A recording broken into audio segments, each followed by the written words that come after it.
আসসালামু আলাইকুম, digital IT নেটওয়ার্কে আপনাকে স্বাগতম। আমি রাশেদুল ইসলাম। আমাদের আজকের বিষয়টা হচ্ছে যে ওয়ার্ডের যে সিম্বল যে পার্টগুলো আছে, এই পার্টগুলো আপনি যদি নিজস্বভাবে শর্টকাট কির মাধ্যমে ক্রিয়েট করতে চান, সেটা কিভাবে ক্রিয়েট করবেন এইটা আজকে দেখাবো। সম্পূর্ণ ভিডিওটা দেখে চ্যানেলটা সাবস্ক্রাইব করে রাখবেন।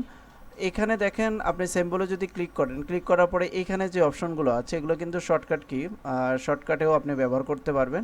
এখানে যে চিহ্নগুলো আছে, যেমন আমি সিম্বল একটা যে কোনো একটা ক্লিক করলাম, ধরেন অ্যাট দ্য রেট, এটা ভ্যারিয়েবল চিহ্ন বা ডলার চিহ্ন যেটা বলে থাকি আমরা, অথবা এটা ক্লিক না করে যদি আমি ভি ক্লিক করে থাকি, তো এখানে শর্টকাট কি অপশন আছে, এখানে ক্লিক করব।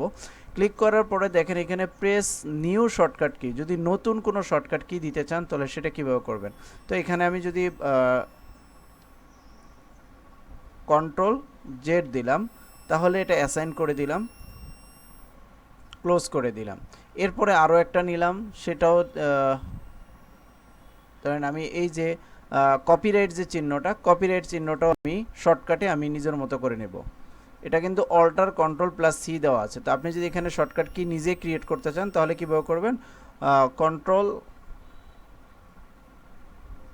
এক্স দিলাম, কন্ট্রোল এক্স দিলাম, এটা অ্যাসাইন করে দিয়ে ক্লোজ করে দিলাম। এখন আমি যদি ওয়ার্ডে যখন কন্ট্রোল এ এক্স ক্লিক করি, তাহলে দেখেন এই যে কপিরাইট চিহ্নটা চলে আসছে। আর এর আগে যেটা ক্রিয়েট করেছিলাম, একটু বড় করে দেখাই, এই যে কপিরাইট চিহ্নটা চলে আসছে। আর একটা হচ্ছে কন্ট্রোল জেড দিয়েছিলাম, সেটা ভি চিহ্ন চলে আসছে, ভিক্টর চিহ্ন।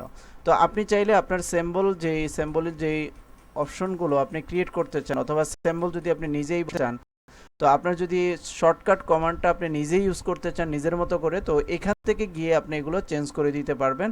চেঞ্জ করে আপনি সবসময় সেটা ইউজ করতে পারবেন। তো আমি যেগুলো ক্রিয়েট করেছি সেগুলো তো আপনি দেখতে পাচ্ছেন, এরকম করে সবগুলো আপনি করতে পারবেন। তো আজকে ভিডিওটা দেখে আশা করি অনেক কিছু শিখতে পারবেন। ভালো থাকবেন, সুস্থ থাকবেন। আসসালামু আলাইকুম।